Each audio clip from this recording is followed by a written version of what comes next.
Binabago ba ang Senado para sa impeachment at mga kaso? Nag-walk out ang minority senators matapos itulak ng majority bloc ang pagpayag sa online participation at voting sa Senado.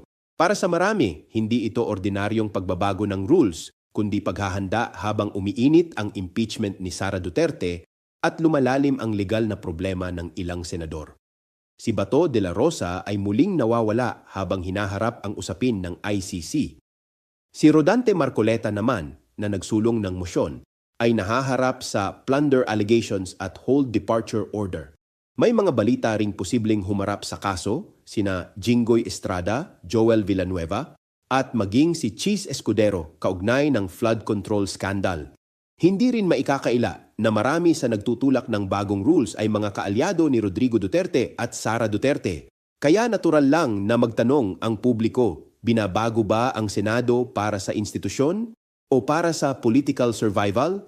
Kapag inaangkop ang rules habang may mga senador na posibleng makulong, maaresto o hindi makadalo ng personal, tiwala ng publiko ang unang nasisira. Ako si Bishop Tonyo, obispong migrante sa Europa, at ito ang Damdaming Makabayan dito sa Bana Media, tahanan ng mahahalagang balita, iisang katotohanan at malinaw na paninindigan.